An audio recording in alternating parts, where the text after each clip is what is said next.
while back in 2004, Doug received an email. And this is what he got. Take a look at this. Talk about tough love.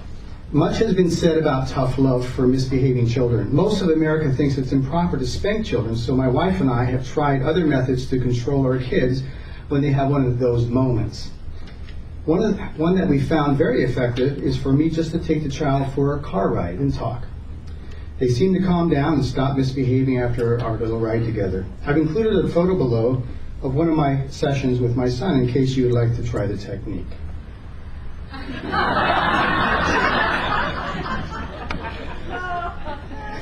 So just, there's a lot of options, a lot of creativity out there about how to get your kids to cooperate, and this has been quite an effective one. So use at your discretion.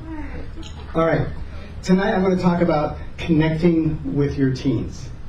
And when you connect with your teens, it's going to be through communication, right? That's how you connect through your teens. And you can communicate it physically by hugging them, but often it's through words. And so there's two major concepts that I think are going to be life-changing in terms of how you communicate with your teens, but also these are also very effective in any relationship with each other, spouses, with coworkers, what have you. This has universal application. But tonight we're going to focus on your teens and how we can use them with your kids. So the first thing I'm going to talk about is speaking the truth in love. Okay? We all want to speak the truth. We all want to do that in love. So we're going to talk about how to do that. Connecting with our teens. What's the foundation of any relationship? What would you think? Honesty? Trust. Both are pretty much the same thing, right? Trust is the foundation of any relationship. What destroys trust? Deception and lies.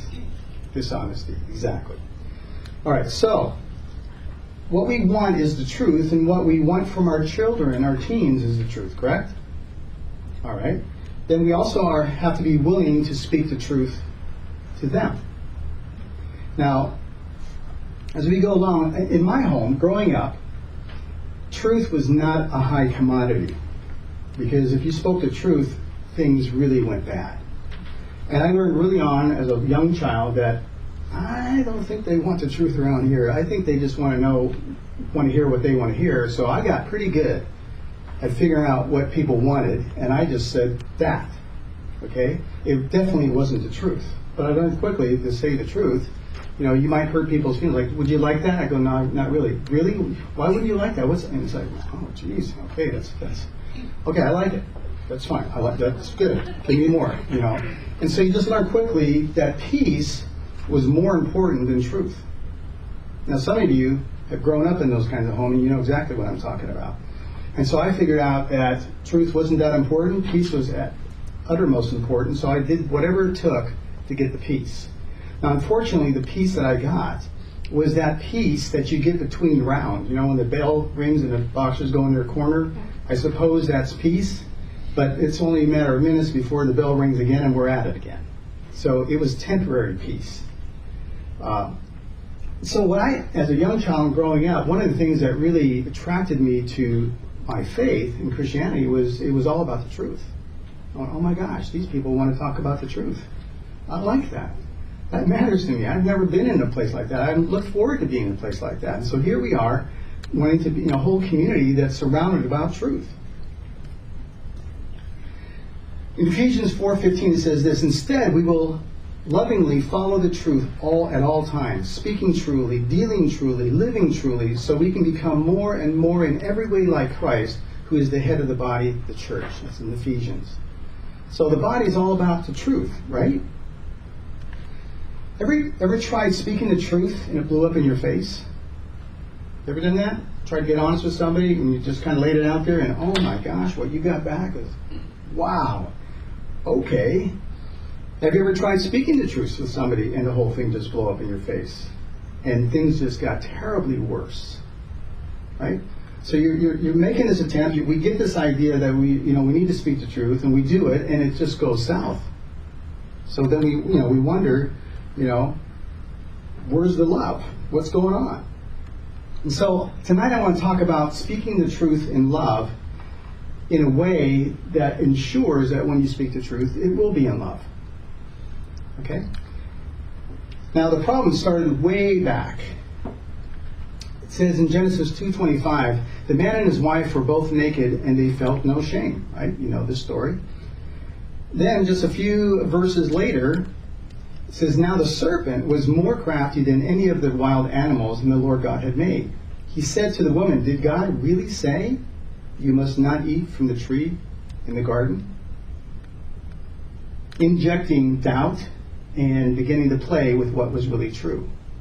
And we know the story and where that went. It didn't stop there. The result was this. Then the eyes of both of them were opened, and they realized they were naked. So they sewed fig leaves together and made coverings for themselves. Then the man and his wife heard the sound of the Lord God as he was walking in the garden in the cool of the day, and they hid from the Lord God among the trees of the garden. And so that's what we do. We hide. And that's just in our nature now, to hide. And the nature shows up very early. Remember Cain and Abel? Who is my brother? Who is, I'm not his keeper. Being asked, where's your brother? I don't know. Yeah, he knew where he was, but he wasn't going to speak the truth. He was hiding. He was covering up. It goes on. Abraham, remember maybe Abraham when he was traveling and they said they liked his sister and they said, And he said, you know what, this is not good. Why don't you tell him, his wife, but why don't you tell him you're my sister? Let's lie to them to protect ourselves. He did that. The apple doesn't fall far from the tree. Isaac came along and did the very same thing for the very same reason. It goes on. Remember Rebecca? Now this is an interesting story because it's also about lying and not being honest, but there's a whole other thing that happens here, and it's all about favoritism. And that's a whole other topic where favoritism can really destroy families. But they lied and schemed. And then Joseph's brother lying to their dad about where Joseph was, that he was killed. Ananias and Sapphira lying to the apostles about the money that they had made and didn't fully share like they were supposed to. Peter, one of the main apostles. I didn't know the guy. He denied Jesus 3 times. This lying and not telling the truth has just been part of our heritage, if you will. So the solution is to speak the truth in love. But as we have all experienced, most of us, that doesn't always go well. And so then we're a little bit hesitant, and we kind of drift back into our heritage and maybe cover things up. And yet your gut says we should speak the truth, and yet we are hesitant. And so tonight I want to share 4 things that I think if you use these 4 things, it'll make you a lot less hesitant and much more effective when you speak the truth, particularly tonight with your teens, but really with any person that matters to you and over important topics. You're not going to use this about taking, hey, could you get some milk? We're not going to go through these steps to do that. But when it's an important or tender topic, this is a very useful tool to use. In Matthew 4:16 it says, to speak the truth, you must walk in the light. Okay, you must walk in light. So, people living in darkness have now seen a great light. And them living in the land of the shadow of death, a light has dawned. So first, in order to speak the truth, we need to walk in the light. We need to know the author of truth. The second thing is that in order to walk in the light, you must know the light. The light is Jesus. When Jesus spoke again to the people, he said, I am the light of the world. Whoever follows me will never walk in darkness, but will have light. Okay. Once you come to know the light, once you begin to walk in the light, you begin to speak the truth in love. And there's key elements to doing that. Did you know that we were created to handle truth? Did you know God designed us to handle the truth? That's how we were designed. That's where it was in the garden. Originally, we were designed to handle the truth.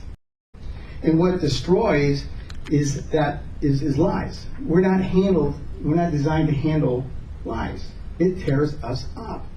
Now, let me give you 2 scenarios, and you tell me which one increases trust. So here's a classic example. You have a spouse who's growing tired of their spouse. They're not as interested. The love is fading. Things are moving in the wrong direction.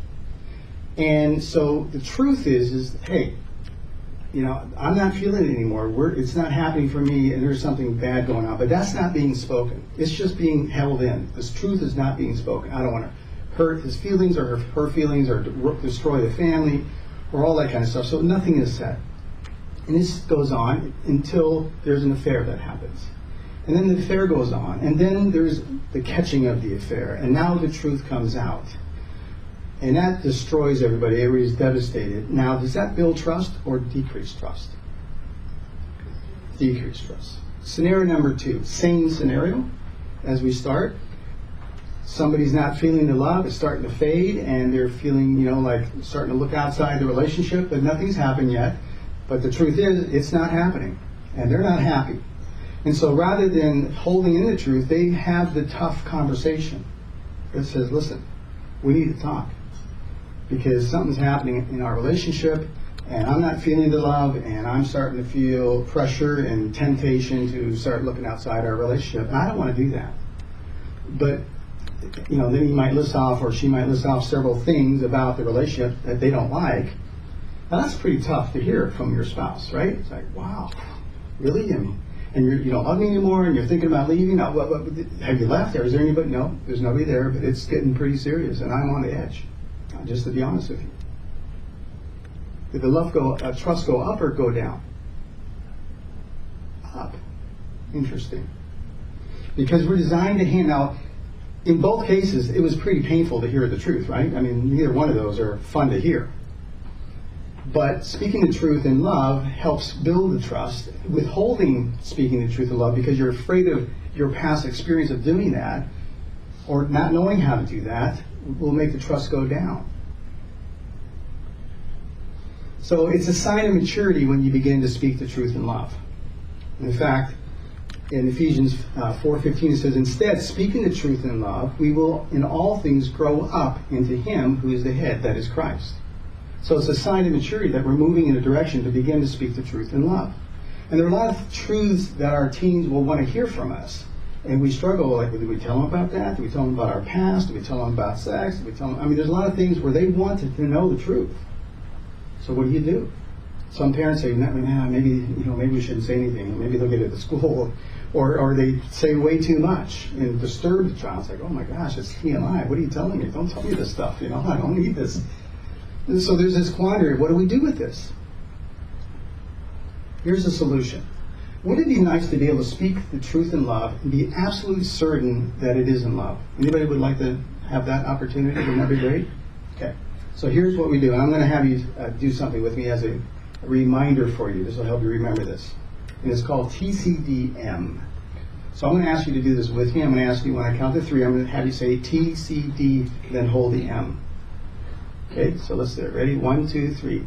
TCDM. Let's do it again. TCDM. Good. This is not a chant. We're not going into a different religion. It is just to help you remember. Okay? All right, so let's get into it. The first element of speaking the truth in love is timing. You want to ask yourself, is this the right time to share?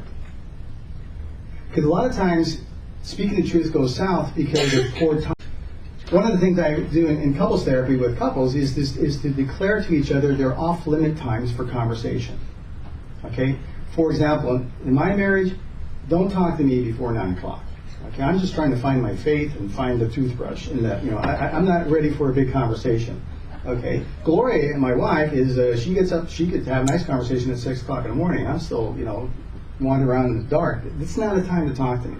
Okay? For her, after 9, forget about it. She just starts going south.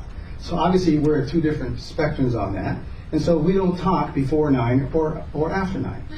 At night. Before 9 in the morning or after 9 at night. What did they say? It's a pretty silent house. Yeah, 24 hours we don't talk, but that works. We found that really works. We have no arguments. It's very effective. Okay, so we don't talk before 9, and we don't talk after 9 at night. Okay. We also, and when are the greatest knockdown drag-outs discussions in couples? Midnight, right? Starting 11, going to about 3. Right? Why would you even start that thing? That has no chance of going anywhere. When do we want to tell our kids, our teens, something important?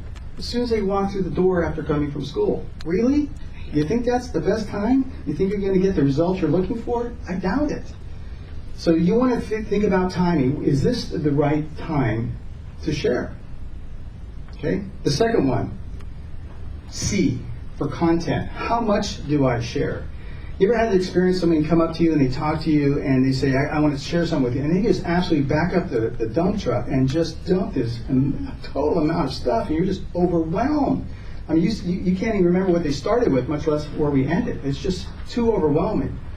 And the reason we often do that is because we feel, gosh, we rarely have this time to talk, so I better get it all out now. Okay? And so they do, and it's just not effective. We do that with our kids. You're hard to catch them as they run through the house. So once you snag them, then you go, okay, this is it, man. I got to get it all out now, or I want to have another chance. So it's understandable that you want to do that, but it's not effective. You just blow out the kid. And remember, drop and run. Sometimes it's more effective the less you say, and you leave the content with them as opposed to you in their mind. You want the content in their mind. So you want to look at the content. How much are we going to share? The third one is D, for delivery. How do I say it? So it all has to do with your approach, your tone of voice, your attitude, the words you're choosing, your behavior. If they're sitting in a chair, you're talking over them. Bad delivery. Get on their eye level. I mean, you want to make it in such a way where they're open to hear what you're wanting to say. And if it's poor delivery, the whole thing can go south just because of that. So you want to deliver the truth in a way that makes them open and willing to listen to what you're saying. And finally, M, motive. Why are you saying it? What's the intent? What's your agenda? You want to punish? You want to teach? Do you want to admonish? Do you want to embarrass? Do you want to control? I mean, what are you after? And oftentimes we don't stop to think about that. But when you don't stop to think about that, it just comes out. And oftentimes what comes out wasn't necessarily your best choice, because you haven't thought about, okay, what are we trying to accomplish here? What's the end game on this? And if we stop and think about that, then that helps design what and how and where we're going to share what we're going to share. Understanding what the motive is. Now, if you think about the 4 types of parenting styles, authoritative, authoritarian, neglectful, and what was the other 4th one? It was permissive. I mean, all those parents have a very different agenda. Okay? And so you want to be careful about what your agenda is, because your teens and the person that's listening to you will pick up that agenda, and they'll either start to go with you on it, or they'll start to just shut down on you. And the communication's not going anywhere. And these are reasons why speaking the truth in love has blown up in your face. Or this is the reason why you were devastated when somebody spoke the truth in love to you, because they didn't consider this. So it's a very helpful little 4-letter acronym here to help you think through, okay, T, C, D, M, timing, content, delivery, motive, before you have the conversation. Again, this is for conversations that matter, that are important, tough conversations. Okay? So let me give you an illustration of that. Many years ago, my oldest, who was about 5 or 4 at the time, him and I were picking up some milk at the grocery store, a little errand for Mom. And so we're walking through the store, and suddenly my son asked, "Hey, Daddy, where do babies come from?" I don't know where that came from. We were in the milk aisle. I don't know if that was any inspiration or not, but he was asking the question. And my first knee-jerk reaction was, well, let's just wait till we get home to your mom and let her answer the question. Why should I answer this? But what I did say to him, I said, well, honey, that's a great question. Why don't we wait till we get to the car, and I'll answer that for you. So I was thinking about timing, because I don't want to start that conversation in the middle of the store, right? That's not the time to do it. There's too many interruptions. And I thought it was an important conversation that we were about to have, so it deserved me going through this. If it was, can I have something when I get home, I'm not going to say wait till you get your car and that kind of stuff, unless I want to delay, then it's a good tactic, right? But so this was an important moment here that I wanted to capture, so we said, let's wait till we get into the car. Then C, the next one, T or C, is content. So what am I going to do? Am I going to get the charts out and start, showing the videos about how this all happens? I mean, that would be overwhelming. That would not be very loving, would it? It would just blow his mind. It's like, oh my gosh. My answer to him was, well, honey, babies come from mommy's tummy. Now that was appropriate for the age. And my intention is to tell him the truth. And over time, more content would be delivered and was delivered. He has 2 children now, so he picked that up pretty well. And but the intention was to tell them all, but not at 5.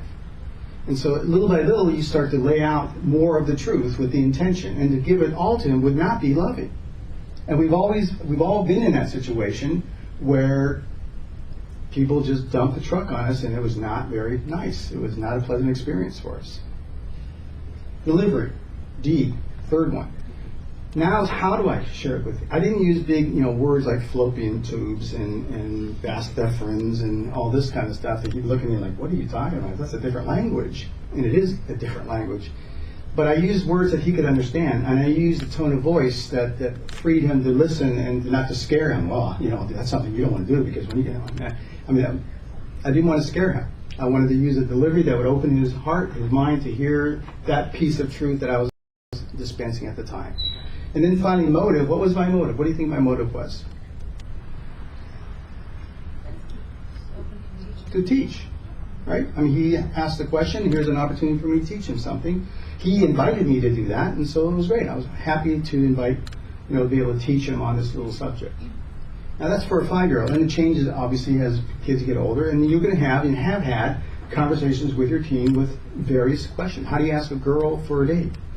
There's these questions that come out, and there's an opportunity, and if you're busy, then the best answer is say, well, you know what, that's a great question. Let me finish this, and let's sit down. We'll talk about that. And that doesn't mean it's going to be long. It just means you're going to free up space to do it. Could be a drop and run, but you're creating the space so it has a good outcome. And a pleasant outcome for them, so they feel freer to ask you more questions, to give you more opportunities to speak into their life. Because if they're not getting answers from you, who are they getting answers from? All those experts called peers, right? Who know what's going on in the world. So they're going to them. What was the greatest truth ever spoken?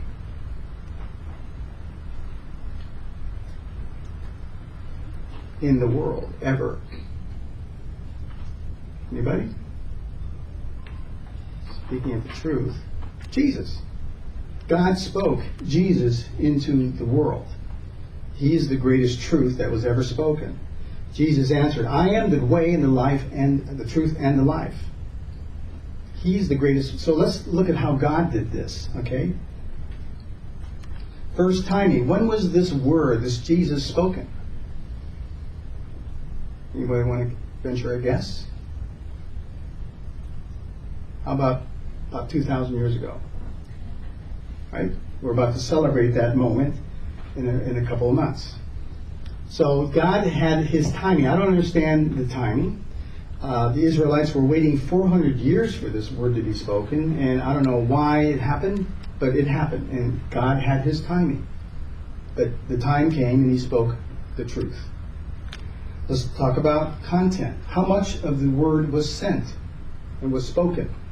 In 1 Corinthians 13:12, it says, Now we see but a poor reflection as in a mirror, then we shall see face to face.